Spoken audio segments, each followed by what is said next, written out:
Hey everybody, how you doing? This is about to be a really fun video. The backdrop almost looks a little different. This is the first video this fall where there's actually leaves dropped on the ground. Threw me off for a second, but this is going to be a quick video. First time to the range with this thing. This is the Switch GUN from Standard Manufacturing. Similar to those NAA revolvers. As far as how it works and everything, but it's different because it has this little switch, so there's quite a bit of tension in that. Press this button on the back to close it, and this cylinder that I got it with, you guys that watch the show saw me pick it up at Tolliver's the other day. This has the 22 mag cylinder in it. You can also get a 22 LR cylinder that fits right in there also, but we're going to see if we can hit anything with it. I brought out some 22 mag boo lots, Remington Magnum rimfire. These are 40 grain PSPs, but we got some steel out here, 10 yards, 20 yards, even some further on up the hill. Let me load this thing up and see if we can hit anything with it. Kind of an interesting design, but again, you can see how small it is. Let me grab my phone. Something that I normally have in my pocket all the time, and you can see it's considerably smaller, almost half the size of my phone. So will it fit in your pocket? Yep. If you want something that's rimfire deep conceal, might be an option for you. Now it's not super slim. Let me show that view on the phone too. It's actually a little thicker than my phone, but will it fit in the pocket of your breeches or your shorts? Yeah, it's pretty small, but how you get the cylinder out, well, it is not quick. It's actually kind of a pain. You pull this down, pull that out, kind of half cock this, and then you can weasel the cylinder out. That is definitely not quick. I'm sure with some practice I can get better, but let me load up 5 of these. It holds 5. Well, that dumped out more than 5, but just slip them in there. It only go one way. You can see that's the front, and then the back has those recessed pieces. So we're going to drop 5 of these down in there and see what we think about it. Before I put the cylinder in here, I'll show you a little bit closer look at what the sights look like.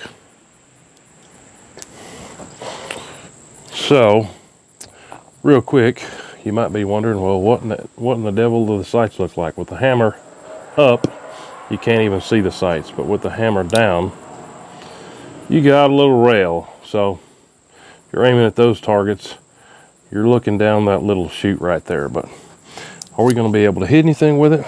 Well, we're fixing to find out. Now, can I get this cylinder back in there? It's going to be another question. It's a tight fit in there.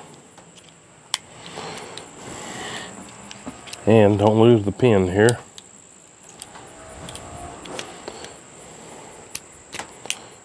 So far so good. And it's locked in there. But let me get my earplugs in. There's no shusher on this thing. Put my earplugs in here quick, and we'll see if we can hit anything with it. Me personally, I think the biggest pain is just how you load it. Let me throw some eye goggles on here too.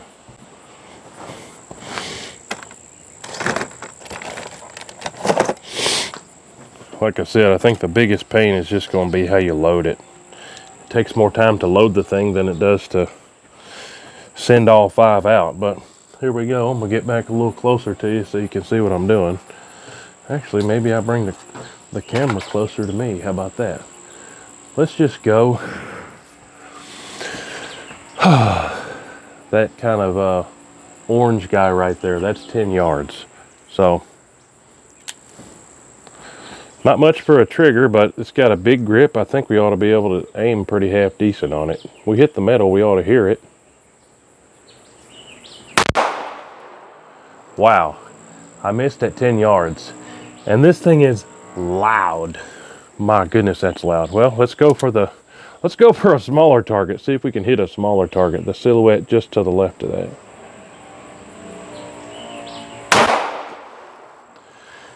Extremely inaccurate. So on both of those, I was dead on, had a perfect trigger squeeze, and I missed. So this barrel on this is 3/4 of an inch. But yeah, extremely inaccurate. Why not? Let's just keep trying. We got 3 more in this one. You guys can see that bear pretty good. Let's go for that bear.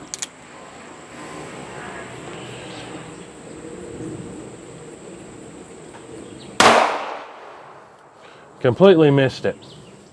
Let's go for the crow right there. Well, I got 2 more.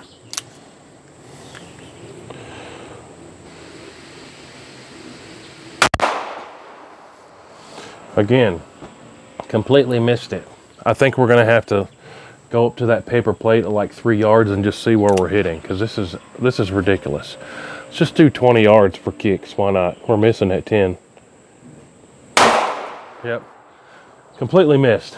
I got no idea where that's going, so let me pause. We'll turn the cameras off, I'll reload, and we'll get up real close at like 3 yards and see if I can even hit that paper plate. So that might be the difference between this and the NAAs. I've had the NAAs out here at the range and been able to consistently hit steel at 50 yards, but with this switch from standard manufacturing, I can't even hit these things at 10 yards. So let me pause and reload and we'll go up closer. All right, so now I'm literally gonna stand at 3 yards. Hopefully y'all can see me pretty good. Need to angle it down a little more.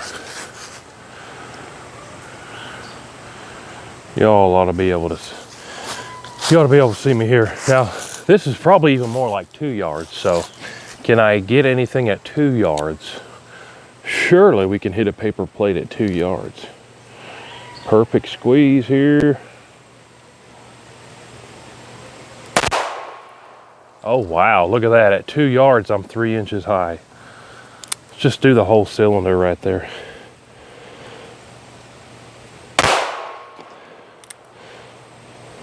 Well, it's fairly hitting the same spot every time.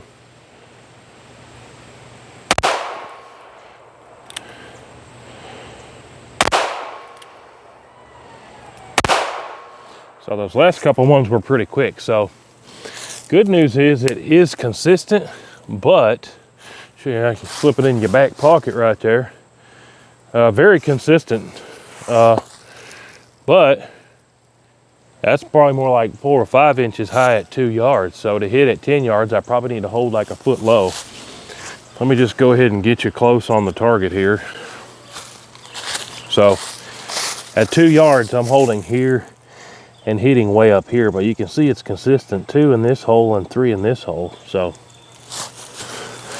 now that we know where it's hitting, let's go back to 10 yards and just try one more time. See what we think about it. You know, up close range, get somebody off you type of thing. Okay, but 10 yards, I think it's gonna be a stretch, but we'll see. It's consistent, it's not throwing them all over the place, but looking down the sights perfectly is way off. All right, so 2 yards on the paper plate, we were hitting like that high. So I'm just gonna try to hold below these targets and see if we can maybe get one of them. Let's just send all 5 at that little silhouette right there, and we ought to be able to hopefully get something, because that's the tallest up and down target there at 10 yards. If we hit it with a 22 mag, it ought to at least swing a little bit, and we'll surely hear it, but this thing is loud by itself. I'm gonna hold about a foot below it, and we'll just kind of work it up from there maybe.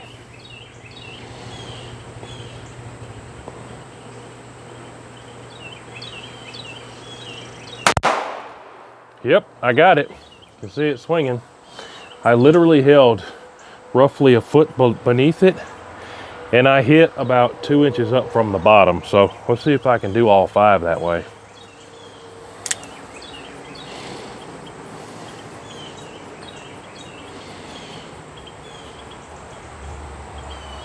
Bring up my hold point just a little bit this time. Yep, got that one square in the middle. I'll show you guys the target here in a second up close. See if I can hit it 5 times in a row. Got it. I mean, that's a pretty small target, but it's a heavy trigger too. Got it that time. Dead center. Got it that time. So 5 out of 5 at 10 yards. I hit that pretty small silhouette. Let's go up and take a closer look at it real quick. All right, so check it out. I just painted this, so I know all these are our hits. I could 100% see it when I hit it. One there, that was the first one. And guys, I was holding about here. Can y'all see where I'm looking at? Nope. So to get all these hits, I was holding about right here at 10 yards. So got our first one here, then I kind of saw I could bring it up a little bit. 1, 2, 3, 4, 5. So 5 out of 5 with the switch at 10 yards.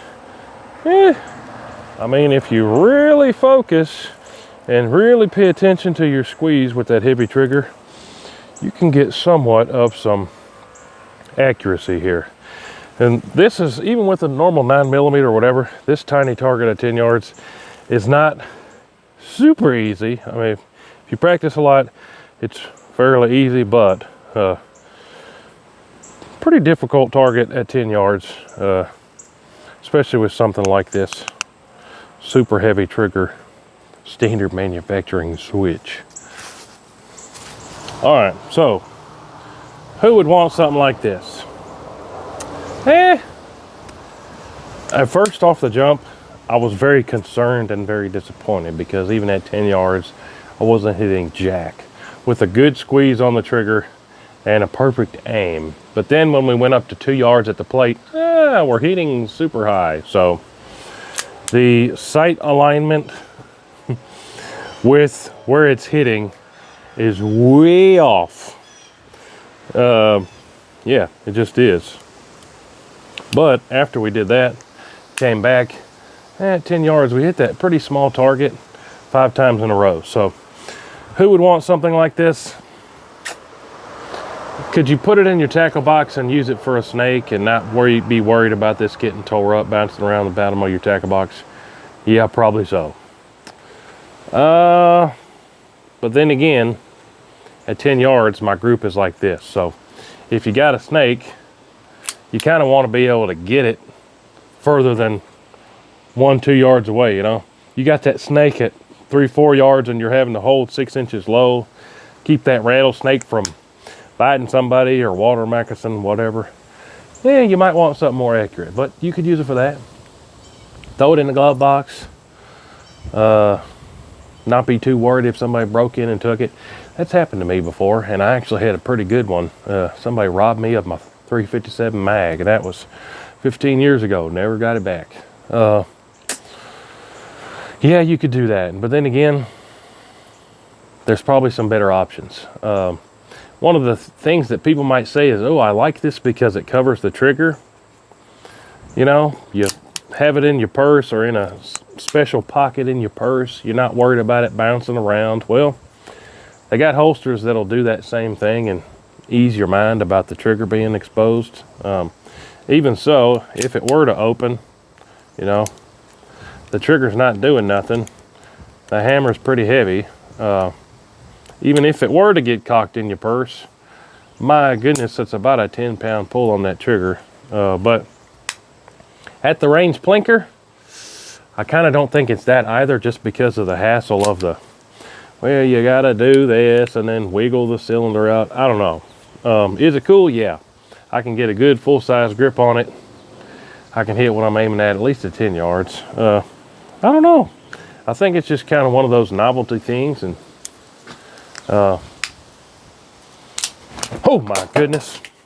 You better have a tight grip on it or that spring might shoot it at your hand. Anyways, I don't know. Comment down below if you have one of these or if you might think it's pretty cool. Like I said, once we got down where the aim point was, I could hit stuff with it with the 22 mag.